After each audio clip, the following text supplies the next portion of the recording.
अगर बेटी ससुराल में बिना कारण के दुखी हो तो मां की गलती है। मैं हमेशा आपसे कथा में कहता आया हूं, बेटी को बेटी के गुण मत सिखाओ, बेटी को बहू के गुण सिखाओ। अपनी बेटी में वो सारे गुण दो जैसी तुम बहू चाहते हो। आजकल के माता पिता कहते अरे ये सुख भोगने दो, जब तक यहाँ है तभी तक सुखी है, बाद में तो इसे काम करना ही है। जब जीवन में ऐसा आलस्य आ जाएगा तो फिर काम करेंगे वहां जाके? जवाब दो। जो हैबिट बन जाएंगी क्या वहां छूटेंगी जाके? और अगर हैबिट नहीं छूटी तो क्या बच्चे सुखी रह पाएंगे वहां? ये कितनी भी सासू मां कह ले मेरी बेटी है मेरी बेटी है, पर चाहिए तो बहू, बेटी नहीं चाहिए। लाख कह ले ये मेरी बेटी है, पर चाहिए बहू। ध्यान दें, सास भी देवियां हैं और बहू भी देवियां हैं। यहां पुरुष का कोई रोल नहीं है। बहू की लड़ाई ससुर जी से नहीं होती है, बहू की अधिकांश लड़ाई सासू मां के साथ होती है। हाँ या ना? तो मैं अगर आपसे कोई बात कहूं कि आपको अगर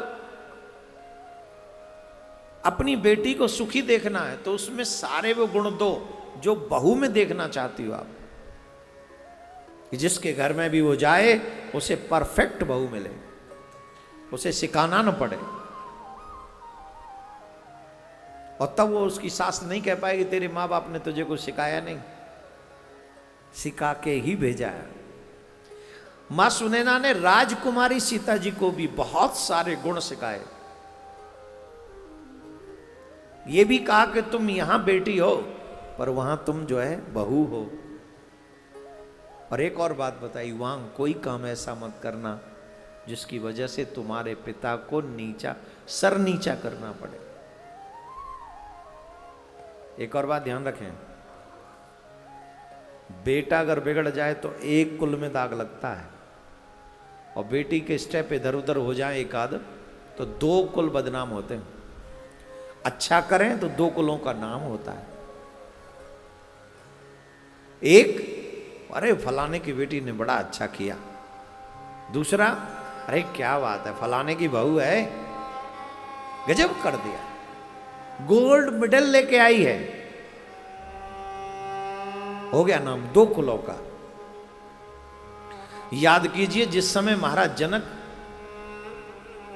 सीता मैया से चित्रकूट में वनवास के समय मिले तो सीता जी को बलकल वस्त्र में देखकर जनक जी का रूह हृदय कांप उठा। लेकिन जनक जी ने यह नहीं कहा कि चल मेरे साथ, नहीं कहा। आज की बेटियों को इतना कष्ट नहीं हो सकता जितना सीता जी ने उठाया। लेकिन जनक जी क्या बोले सीता जी को देख के चित्रकूट में? पुत्री पवित्र किए कुल दो। हे पुत्री, तुमने दोनों कुल पवित्र कर दिए। मुझे गर्व है कि मेरी बेटी तुम हो। हर बेटी पर यह जिम्मेदारी है कि ससुराल में क्या समाज में उसके पिता को सर न झुकाना पड़े उसकी वजह से।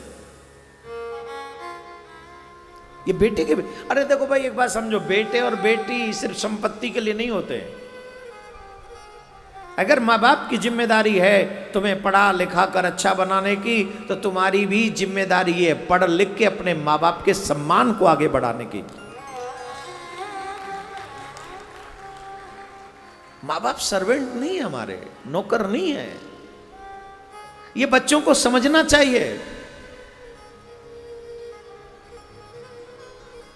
तुम सही माने में सही संतान तब कहलाओगे जो तुम्हारे कारण तुम्हारे मां बाप का सर ऊंचा हो।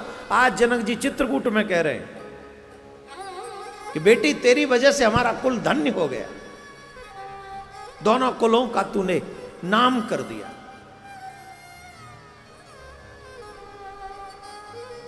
और आजकल के मॉडर्न बच्चे क्या कहते हैं? अन्य धर्म में भी जाके विवाह करते हुए कहते इंसान सब एक जैसे हैं।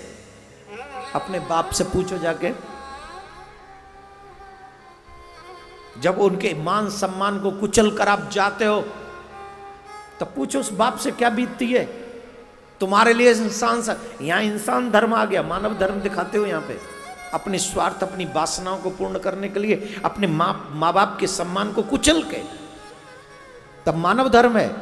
तो मानव धर्म बाप के लिए कहां गया, माँ के लिए कहां गया? जो माँ तकिया में छुपा छुपा के अपना सर रोएगी वो मानव नहीं है? जिस बाप ने तुम्हें उंगली पकड़ के पैदल चलना सिखाया वो बाप समाज में अब सर नहीं उठा सकेगा, वो मानव नहीं है? उसका कोई स्थान नहीं है समाज में? मैं युवाओं से कहना चाहूंगा किसी भी कारण से आप सेल्फिश मत बनिए, सिर्फ अपने बारे में मत सोचिए। बेटा हो या बेटी, माँ बाप का सम्मान बढ़ाने से ही सपूत कहलाते हैं। बेटा हो या बेटी, माँ बाप का सम्मान गिराने वाले सपूत नहीं होते, कपूत ही होते हैं। इसलिए रामचरितमानस पढ़ना चाहिए। मां सुने ना अपनी बेटी को विदा करते समय कह रही हैं, बेटी कोई भी कार्य ऐसा मत करना जिससे तुम्हारे पिता को सर नीचे करना पड़े। हम तो सिर्फ अब तक तुम्हारे माँ बाप थे, यहां से आगे तुम्हारे माँ बाप ये दशरथ जी और मां कौशल्या है। आहा,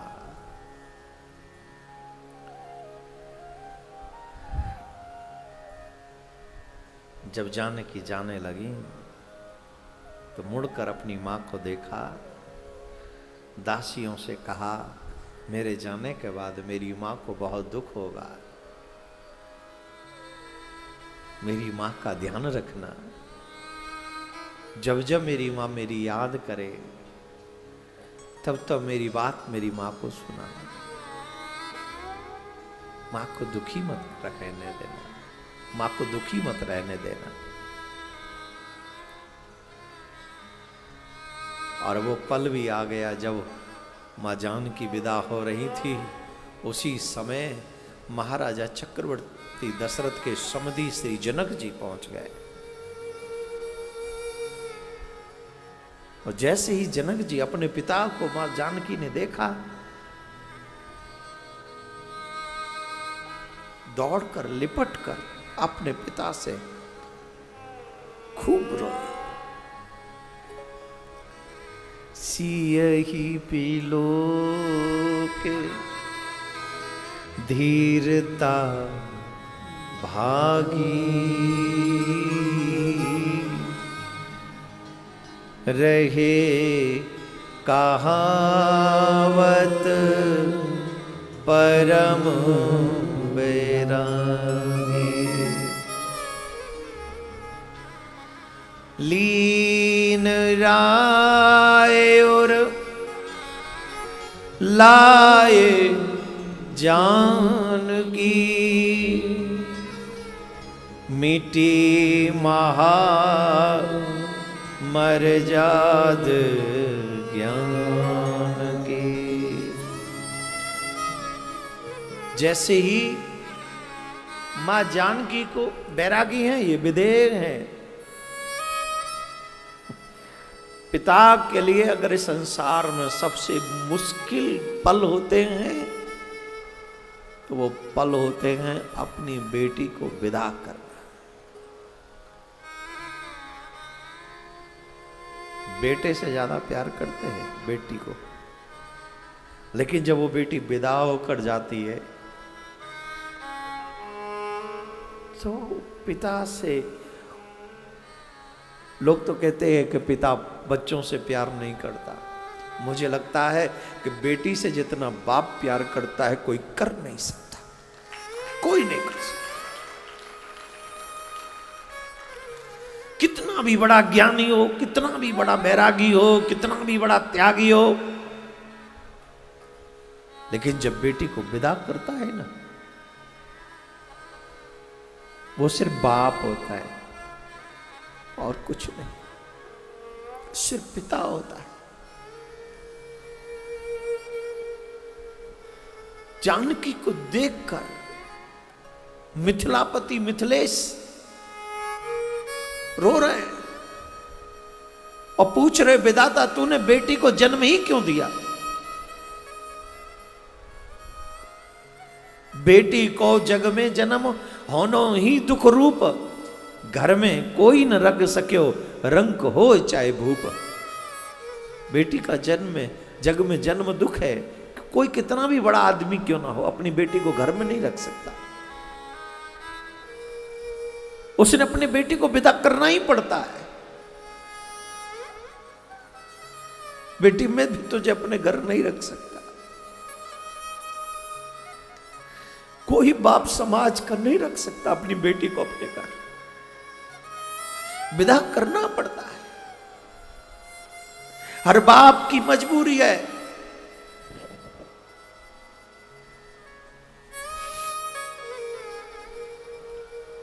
चाहे कोई अमीर हो गरीब हो, कोई नहीं रख सकता, कोई भी नहीं। सीता मां कहती है, पिताजी मैं तो तुम्हारी गाय हूं, जहां भेजो वहां जाऊं। पिताजी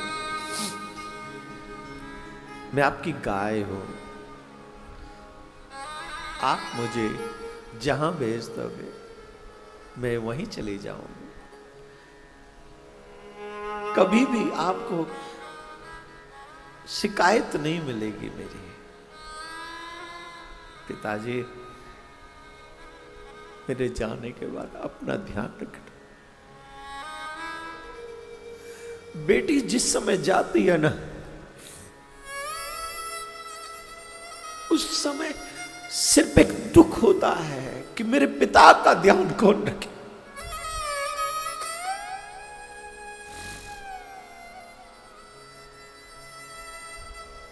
जब भी आप घर में जाओ, तमाम नौकर चाकरों सबसे पहले बेटी भाग कर आती है, जल लेकर आती है।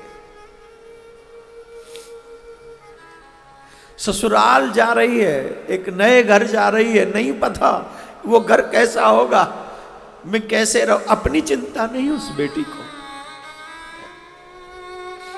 अगर चिंता है तो ये कि मैं जा रही हूं, मेरे पिता की देखभाल कौन करेगा। उसी समय बुलाती, भाई इधर आ, पिताजी को समय पे दबा देना, समय पे भोजन देना, और आप समय से सब लेना, आप सो जाना।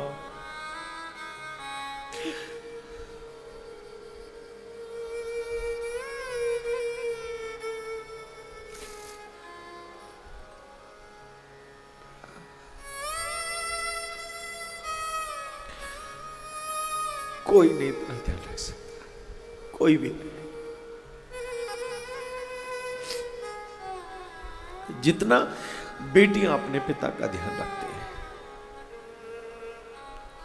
और वारे विधाता, क्या नियम बना दिया तूने, बेटी को पाल पोस के बड़ा करो, और अंत तो गत्वा उस बेटी को विदा करना पड़ता है।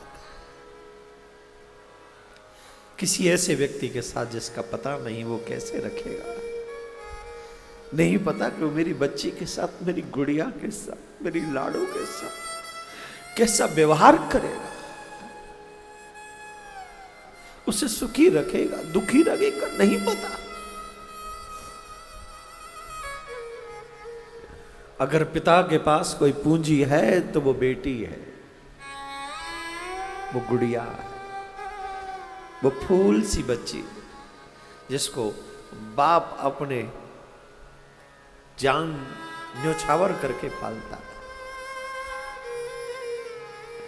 और जब उसी गुड़िया को विदा करने का समय आता है, वो पल आता है, तो मुझे लगता है कि मरने से पहले शायद ये उसकी मौत होती है, जब अपनी बेटी को विदा करता है।